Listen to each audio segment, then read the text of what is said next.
আসসালামু আলাইকুম। পরিমিতির পর্ব 4-এ আপনাদের স্বাগতম। এই পর্বে আমরা পড়ব বইয়ের টাইপ 7, 9, 10। মাঝখানে 8 নাই। 8 হচ্ছে বর্গক্ষেত্র, এটা আলাদা একটা পর্ব, আপনারা দেখতে পারবেন। আর এই দিনটাকে জন্য এক পর্বে স্থান দেওয়া হয়েছে, তার একটা কারণ হচ্ছে 5টা যে বেসিক চতুর্ভুজ আছে, আয়ত, বর্গ, সামান্তরিক, রম্বস এবং ট্রাপিজিয়াম, তার মধ্যে আয়তক্ষেত্র থেকে বেশি কোশ্চেন আসে, তারপর কম্পারেটিভলি বর্গক্ষেত্র থেকে। মোস্ট অফ দ্য কোশ্চেন ওই দুইটা থেকে আসে, তুলনামূলকভাবে এই তিনটা থেকে কম কোশ্চেন আসে। তো এই তিনটাকে নিয়ে হচ্ছে একটি পর্ব। তো আমরা শুরু করব প্রথমে সামান্তরিক থেকে। তো সামান্তরিক থেকে আমাদের থিওরি যা জানতে হবে, প্রথমে আমরা সামান্তরিক জানি যে বিপরীত বাহুগুলো কি, সমান এবং সমান্তরাল।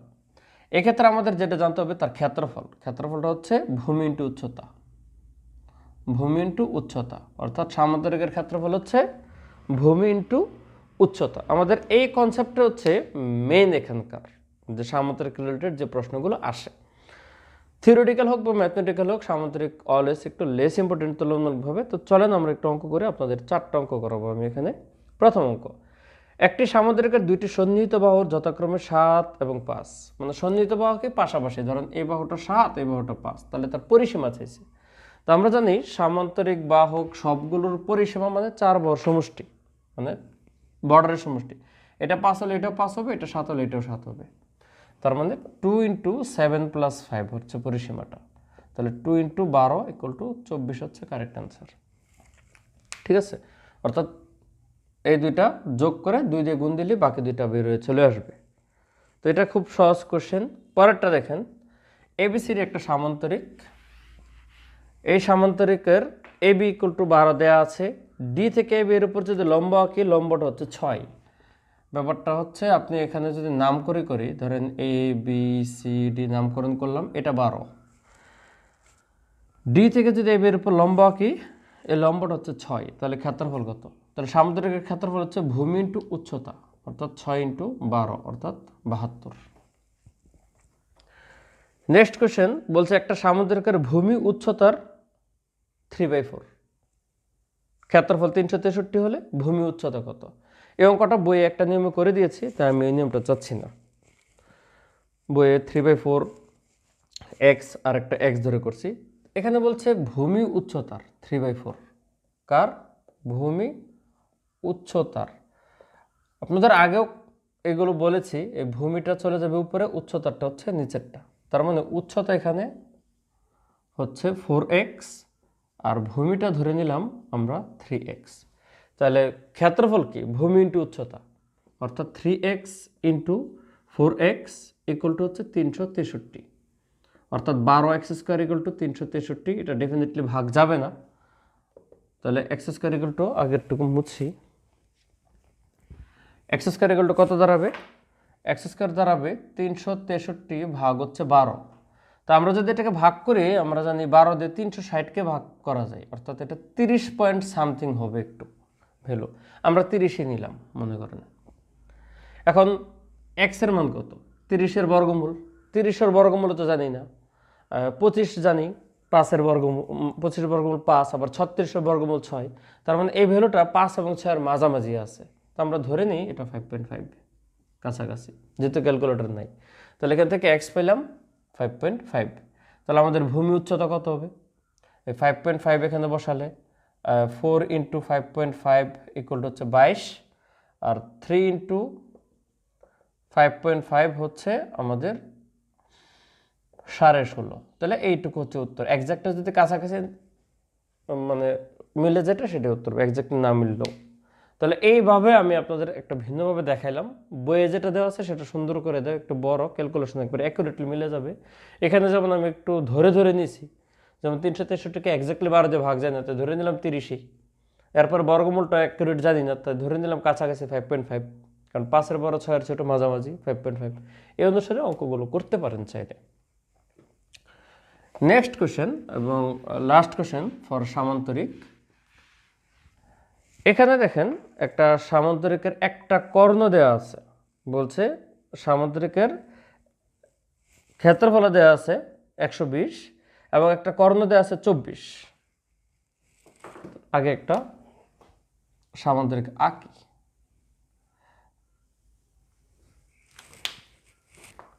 তাহলে এইটুকু আঁকলাম।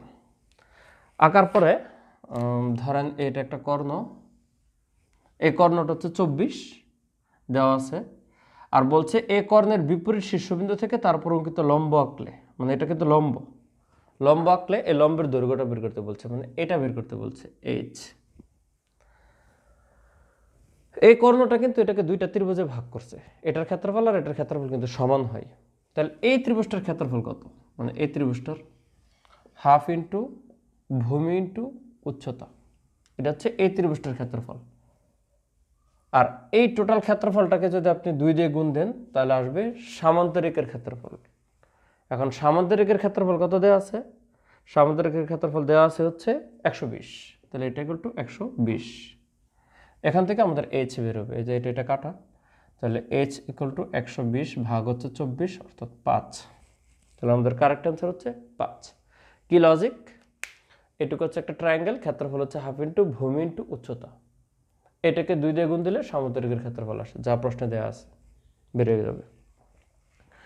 নেক্সট আমরা যাব রম্বসে।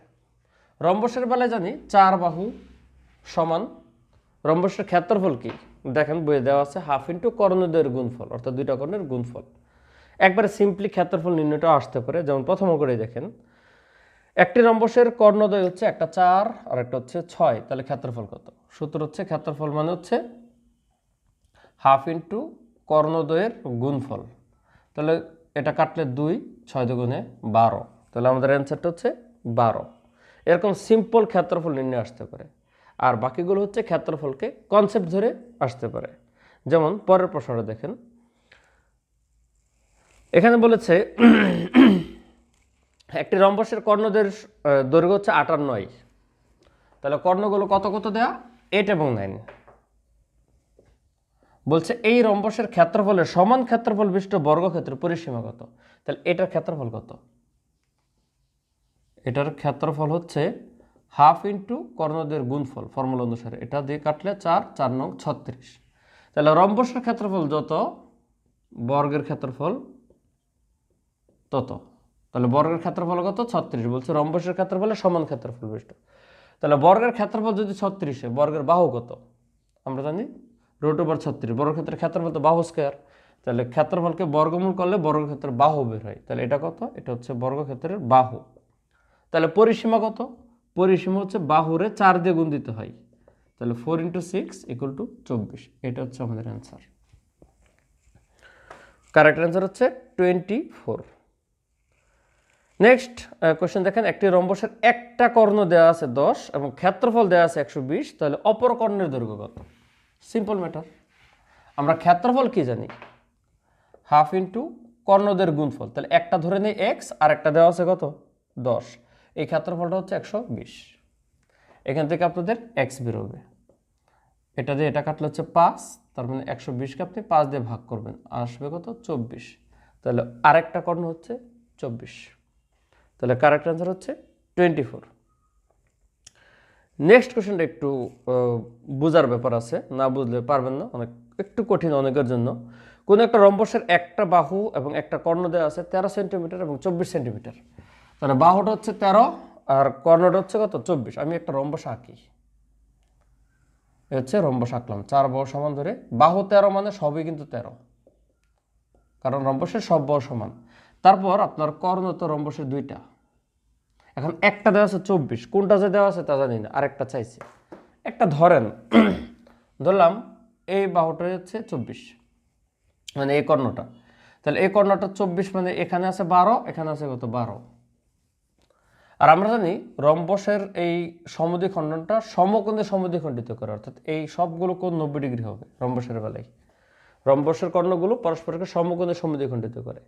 এখন এই কর্ণ 24 জানি, আমাদের আরেকটা কর্ণ বের করতে বলছে, তাহলে এই কর্ণটার এইটুকু ধরে নিই x, আমি এইটুকুও x হবে, এটুকু ধরে নিই x, কেন ধরছি, কারণ এইটা একটা সমকোণী ত্রিভুজ, এটা সমকোণ, তাহলে এটা হচ্ছে অতিভুজ, তাহলে আপনি সূত্র ফেলেন, অতিভুজ ফেললে এখানে এই মানটা কত আসবে, তাহলে 13 আছে 12 আছে, এটা কত হবে রেডিমেড 5, কারণ 5, 12, 13 একটা সম্পর্ক আছে, এটা 5 হলে এটাও 5, তাহলে এই টোটাল কর্ণটা হবে 10, তাহলে আপনার কারেক্ট অ্যান্সার হচ্ছে অপর কর্ণের দৈর্ঘ্য হচ্ছে 10 সেন্টিমিটার।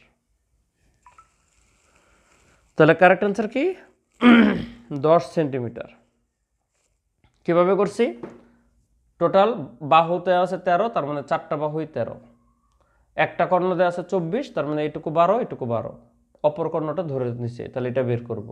তাহলে এটা 13 হলে এটা 12 হলে এটা 5 হবে, কারণ এটা একটা ত্রিভুজ, সমকোণী ত্রিভুজ। রম্বসের কর্ণগুলো পরস্পরকে সমকোণে সমদ্বিখণ্ডিত করে, সেই প্রেক্ষাপটে এটা সমকোণ, তাহলে এটা অতিভুজ। অতিভুজ 13 আর একটা 12 হলে বাকিটা 5 হবে। পিথাগোরাসের পরিচিত ফরম্যাট, আমি পিথাগোরাসের মধ্যে বারবার এমফাসাইজ করে বলেছি আপনাদের যে জিনিসগুলো মুখস্থ করবেন, 5 থেকে 7টা ফরম্যাট দিয়েছি, সেই ফরম্যাটগুলো ঘুরে ঘুরে আপনার কাজে লাগবে।